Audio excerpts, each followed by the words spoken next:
Hello and welcome back to course of Power Engineering and Refrigeration for 5th semester diploma in mechanical engineering. I am Ritesh Arode from Department of Mechanical Engineering, NIT Polytechnic, Nagpur.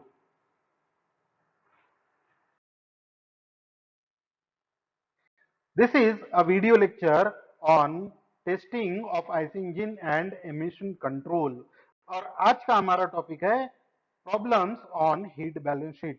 सो इस video में हम लोग सीखेंगे कि heat balance sheet से related heat balance sheet पर depend करने वाले न्यूमेरिकल्स प्रॉब्लम कैसे सॉल्व कर सकते हैं। First thing we are going to learn about is learning outcome. So learning outcome क्या है? After completion of this video lecture, learner will be able to क्या सीखने वाले हैं हम लोग? Explain the procedure to calculate the performance parameters of given IC engine. So IC engine के performance parameters को कैसे calculate कर सकते हैं वो हम लोग सीखेंगे। इसके ऊपर हमने ऑलरेडी एक वीडियो देखा हुआ है, इसके ऊपर न्यूमेरिकल भी सॉल्व किए हैं। अब उन पैरामीटर्स को हम प्रिपेयर करेंगे हीट बैलेंस शीट में। तो हीट बैलेंस शीट क्या होता है, इसके लिए एक वीडियो ऑलरेडी हमने बनाया हुआ है, आपने पढ़ा भी है। तो आगे देखते हैं पीओ और पीएसओ मैपिंग। सबसे पहले PO1 हमने यहाँ पे मैप किया है, क्योंकि इस वीडियो से आपका बेसिक नॉलेज एनहांस होगा, क्योंकि हम लोग यहाँ पे बेसिक मैथ्स बेसिक इंजीनियरिंग का यूज करने वाले हैं। तो इसीलिए PO1 मैप किया। मैकेनिकल इंजीनियरिंग का कोर टॉपिक है, इसीलिए डिसिप्लिन नॉलेज मैप कर रहे हैं हम लोग। PO2 PO3 experiment and practice. तो हीट बैलेंस शीट यानी ट्रायल ऑन आईसी इंजन करना पड़ता है, प्रैक्टिकली पॉसिबल चीज है, प्रैक्टिकली ये प्रैक्टिकल परफॉर्म किया जाता है, एक्सपेरिमेंट किया जाता है। So that's why PO3 map किया जा रहा है। तो ये प्रैक्टिकल जब भी हम लोग परफॉर्म करेंगे, ये बेसिक नॉलेज होना बहुत जरूरी है। तो इसीलिए याद रखिए हम लोग ये टॉपिक पढ़ रहे हैं। PO4 engineering tools and equipment. So ये टूल्स है, आपको मेजर करने के लिए अलग अलग टूल्स लगेंगे, इक्विपमेंट लगेंगे। सो दैट्स व्हाई PO4 भी मैप किया। उसके बाद PO6 एनवायरमेंट एंड सस्टेनेबिलिटी को मैप किया, क्योंकि जो भी हम यहाँ पे करने वाले, जो पढ़ने वाले हैं, जो इंजन है उसका जो फाइनल आउटपुट है उसका डायरेक्ट इंपैक्ट होता है इंजन एनवायरमेंट के ऊपर। इसीलिए PO6 मैप करते हैं हम लोग। उसके बाद PO8 मैप किया हम लोगों ने। PO8 क्यों मैप किया है? क्योंकि PO8 होता है इंडिविजुअल एंड टीम वर्क। और इंजन के ऊपर ट्रायल अगर आपको लेना है तो आप अकेले नहीं ले सकते, आपको टीम में काम करना है। तो इसीलिए आपको टीम में काम करना आना चाहिए, आपकी वो वाली स्किल भी डेवलप होंगी।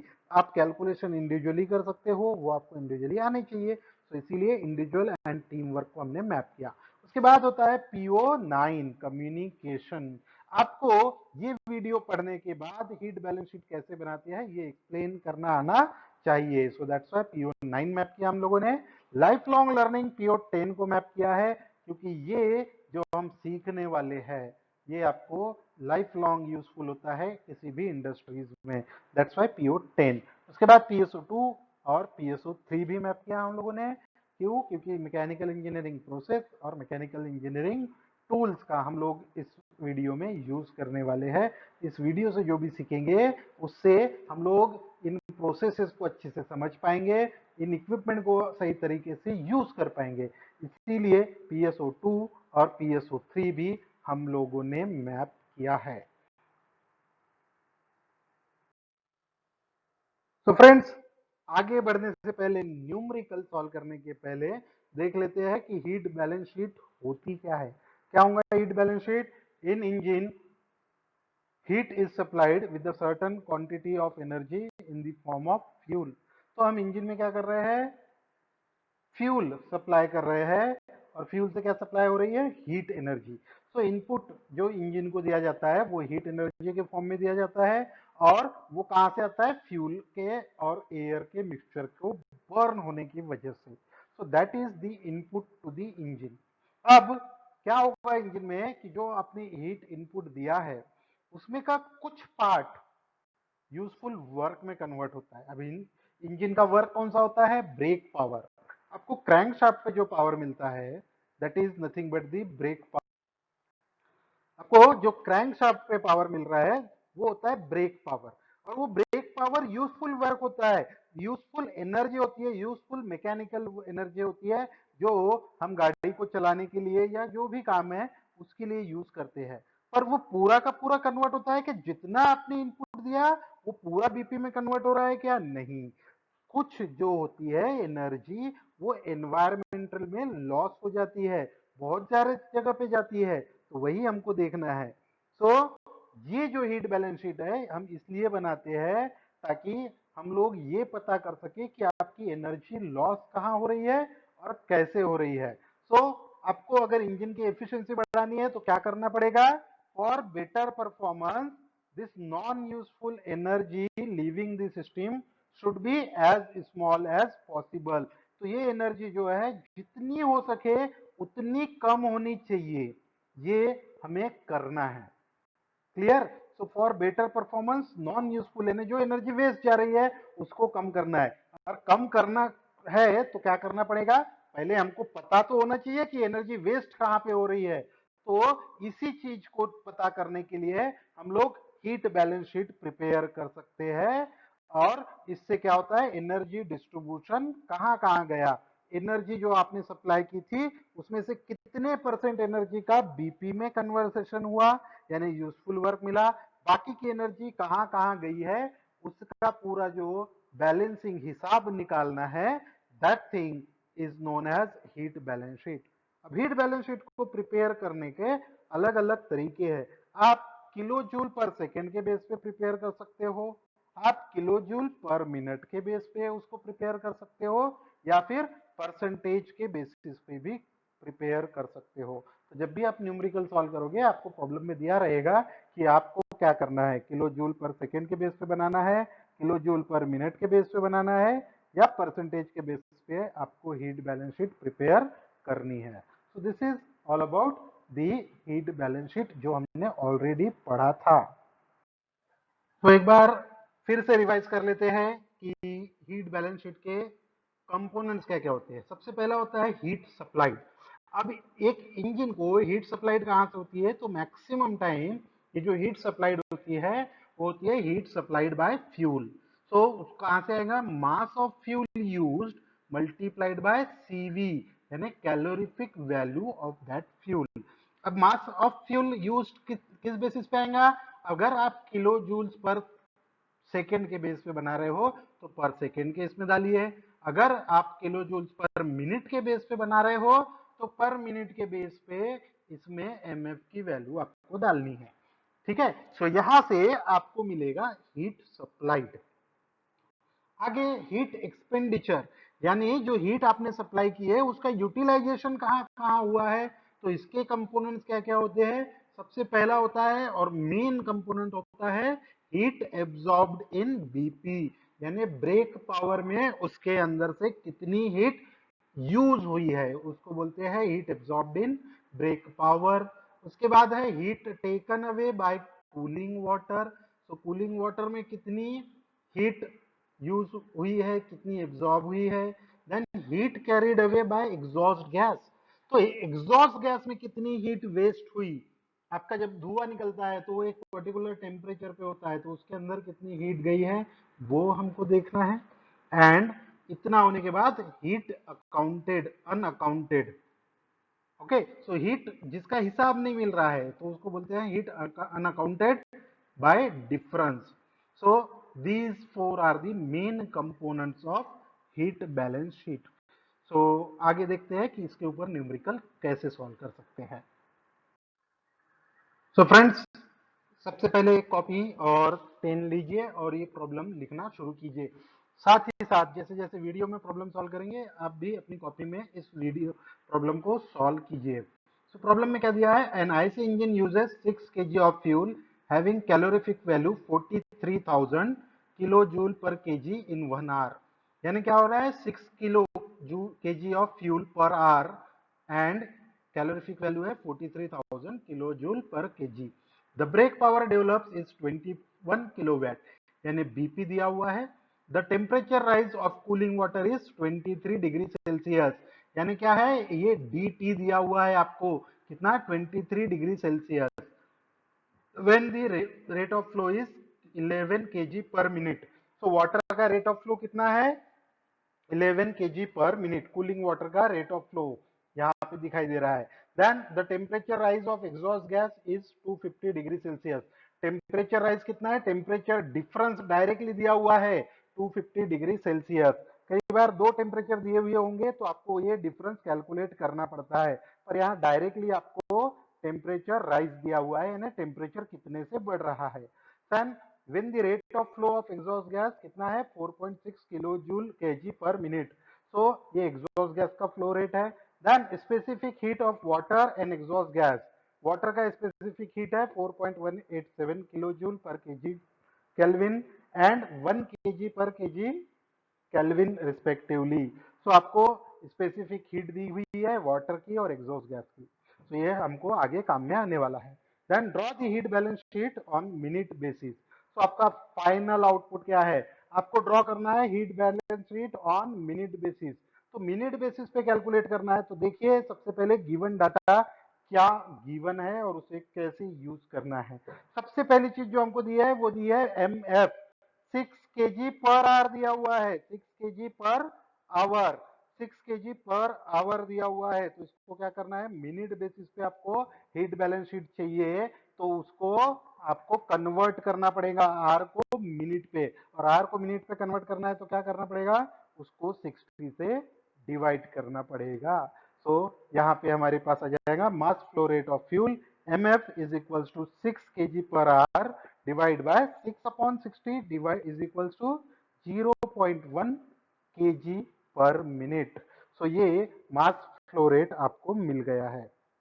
नेक्स्ट चीज जो आपको निकालनी है वो है कैलोरीफिक वैल्यू ऑफ फ्यूल। तो सीवी दिया हुआ है फ्यूल का कितना, 43,000 किलो जूल पर केजी, यहाँ पे दिया हुआ है, तो वो भी हमने लिख लिया।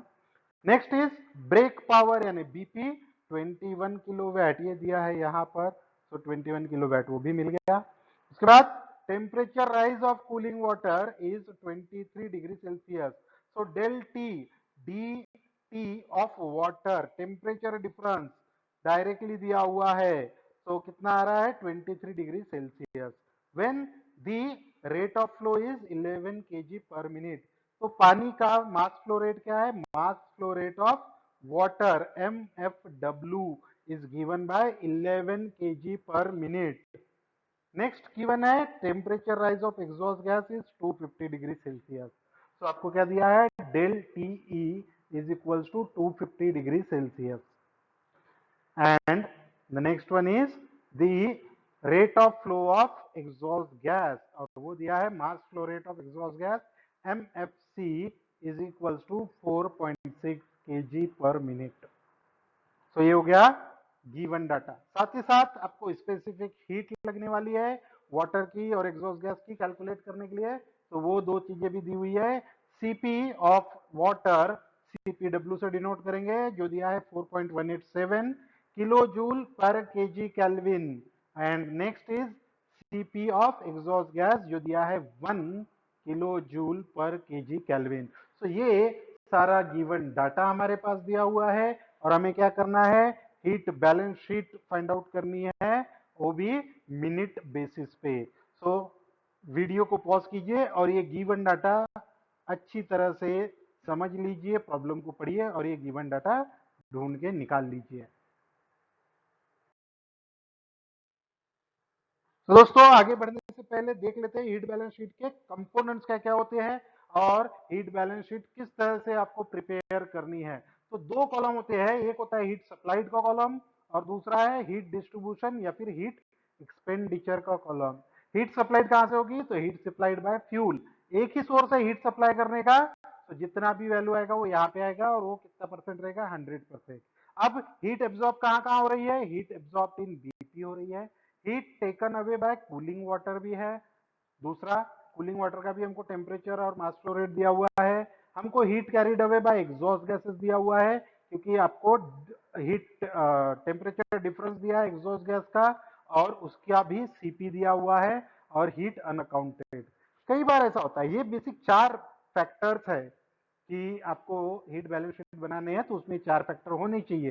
कई बार ऐसा होता है कि न्यूमेरिकल में एग्जॉस्ट गैस का टेम्परेचर नहीं दिया होता या कभी कूलिंग वाटर का टेम्परेचर नहीं दिया होगा, तो उस केस में क्या करना है, इसको डायरेक्टली जीरो कंसिडर करना है, उसको आप कैलकुलेट नहीं कर सकते। तो इस प्रॉब्लम में आपको सारे फैक्टर दिए हुए हैं, तो इसमें हम चारों फैक्टर को कंसिडर करेंगे। तो देखते हैं कि एक एक करके ये सारे पॉइंट्स कैसे कैलकुलेट किए। तो आइए देखते हैं कि ये सारे पॉइंट्स कैसे कैलकुलेट करते हैं और हीट बैलेंस शीट किस तरह से बना सकते हैं। सो आई होप कि आपने एक प्रॉब्लम को एक बार फिर से पढ़ा है और ये सारा गिवन डाटा आपने निकाला है। तो यहाँ हमारे पास पूरा गिवन डाटा लिखा हुआ है। तो शुरुआत करते हैं हीट इनपुट से। तो सबसे पहला पॉइंट क्या आएगा, to draw heat balance sheet on minute basis. सबसे पहली point, to calculate heat supplied. अब हीट सप्लाइड, हीट का सोर्स क्या है, mass of fuel. Combustion is the only source of heat here. So इसका फार्मूला क्या है, heat supplied by fuel is equals to mf into cv and it will be comes out to be 0.1 multiplied by 43,000 and answer कितना होगा, heat supplied by fuel is 4300 kilo joule per minute. तो ये होगा आपका fuel supplied. Clear है। सो आपका पहला column clear हो गया, हीट सप्लाइड आपने कैलकुलेट कर लिया है। तो अभी हम लोगों ने कैलकुलेट किया हीट इनपुट। तो आगे देखते हैं कि हीट एक्सपेंडिचर किस तरह से कैलकुलेट किया जा सकता है। तो step 2, to calculate heat expenditure. सबसे पहले क्या होगा फैक्टर, पहला होगा हीट इक्विवेलेंट टू बीपी, यानी बीपी में कितनी हीट कन्वर्ट हुई। तो कैसे कैलकुलेट करेंगे, heat equivalent to BP is equals to 21 kilowatt.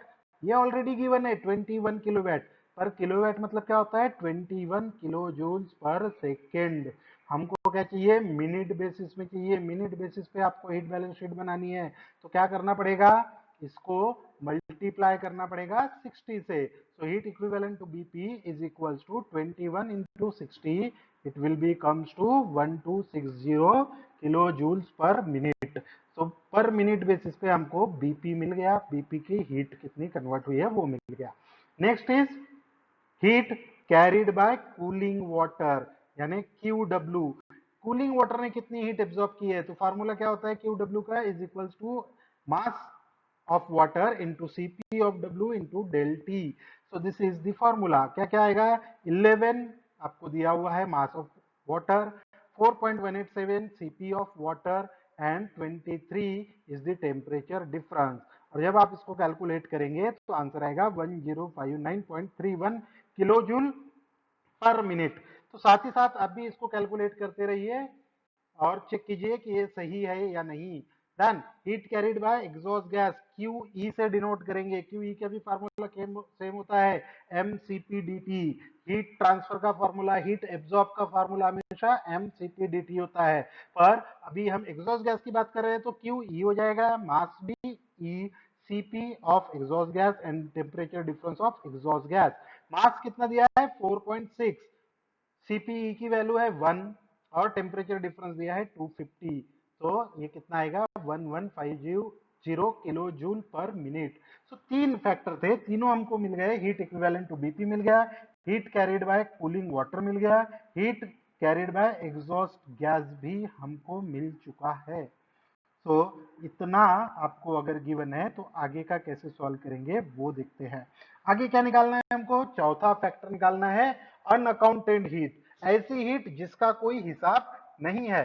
तो ये कैसे निकलेंगी, इसका फॉर्मूला है unaccounted heat is equals to heat supplied minus sum of all the heat which is utilized. यानी हीट कहाँ यूटिलाइज हुई थी, heat equivalent to BP plus heat carried away by water and heat carried away by exhaust gas.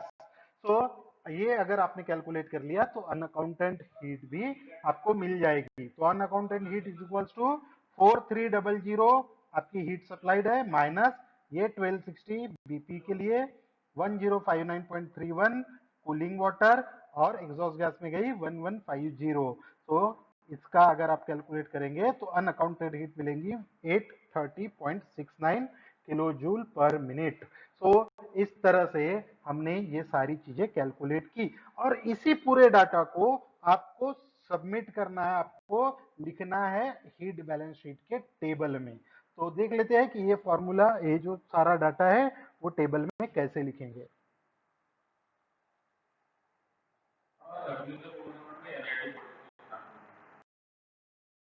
तो अब हमको बनाना है heat balance sheet. ये हमारे आंसर है, हीट सप्लाइड बाय फ्यूल कितना था, 43 kilo joule per, sorry 43,000 kilo joule per minute. Heat equivalent to BP था 1260 किलो जूल पर मिनट। उसके बाद वाटर में कितनी हीट गई, 1059.31। एग्जॉस्ट गैस में गई 1.1150 किलो जूल पर मिनट और अनअकाउंटेड हीट कितनी थी, 830.69। तो इसको टेबल में पुट करते हैं। देखिए हमने टेबल में इसको पुट किया हुआ है। सबसे पहला कॉलम क्या होता है, हीट सप्लाइड बाय फ्यूल का कितना आता है, 43,000। सो ये पूरा 100% है, कोई और सोर्स है क्या हीट सप्लाई का, नहीं, तो 100%। सो this is the input type. Input side आपका कंप्लीट हो गया। अब हीट डिस्ट्रीब्यूशन या एक्सपेंडिचर को कैसे लिखेंगे, पहला हीट एब्जॉर्ब्ड इन बीपी कितना था, 1260 किलो जूल पर मिनट थी।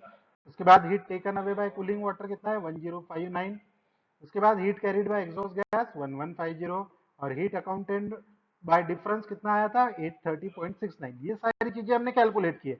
अगर इसको परसेंटेज बेसिस पे निकालना है तो क्या करना पड़ेगा, ये टोटल इनपुट था, तो output divide by input multiplied by 100। Basic formula याद रखिए, output divide by input multiplied by 100। तो हीट एब्जॉर्ब्ड इन बीपी परसेंटेज में निकालना है तो कितना, 1260 बाय 4300 मल्टीप्लाइड बाय 100 करेंगे तो आपको मिलेगा 29.30%। ये हीट वेस्ट हुई है, सॉरी ये हीट एब्जॉर्ब हुई है या हीट का कन्वर्जन हुआ है बीपी में। फिर कूलिंग वाटर में कितनी गई, ये आया था आंसर, इसको भी इनपुट से डिवाइड करेंगे, 1059.31 डिवाइड बाय 4300 मल्टीप्लाइड बाय 100 कितना परसेंट आएगा, 24.64। फिर heat carried by exhaust gas, उसका भी करेंगे input, sorry output divide by input, 1150 divide by input 4300 multiplied by 100 कितना परसेंट आ रहा, 26.74%। 26% से ज्यादा हीट एग्जॉस्ट गैस में वेस्ट हो रही है। Then heat unaccounted for difference हमने निकाला था 830.69। कितनी हीट है जिसका कोई हिसाब नहीं लगा, वो है 830.69 डिवाइड बाय 4300 मल्टीप्लाइड बाय 100, यानी 19% हीट ऐसी है जिसका कोई भी हिसाब हमारे पास नहीं है। So this is the percentage wise distribution of heat supplied. So इनका अगर आप टोटल करेंगे चारों फैक्टर का तो वो भी कितना आएगा, 100%। तो इस तरह से हम लोग ये कैलकुलेट कर सकते हैं और हीट बैलेंस शीट प्रिपेयर कर सकते हैं। तो इन दिस वे आप हीट बैलेंस शीट बना सकते हैं। तो इस तरह से अगर आप पूरी तरह से हीट बैलेंस शीट बनाएंगे तो ये प्रॉब्लम के 6 मार्क आपको मिल सकते हैं। So the final summary of this video lecture is, we have learned to draw a heat balance sheet for the given engine. So इस तरह से हम लोगों ने सीखा कि एक इंजन का हीट बैलेंस शीट कैसे बना सकते हैं और इसका पीओ और पीएसओ मैपिंग क्या है। तो पीओ1 यानी बेसिक नॉलेज मैप हुआ, पीओ2 डिसिप्लिन नॉलेज मैप हुआ, एक्सपेरिमेंट एंड प्रैक्टिस मैप हो रहा है, equipments and tools and equipments map हुआ, एनवायरमेंट एंड सस्टेनेबिलिटी मैप किया, individual and team work map किया है। उसके बाद कम्युनिकेशन और PO10 लाइफ लॉन्ग लर्निंग भी हम लोगों ने मैप किया है। So this is the PO and PSO mapping. Then so finally we have come to the end of second chapter. Thank you and keep learning.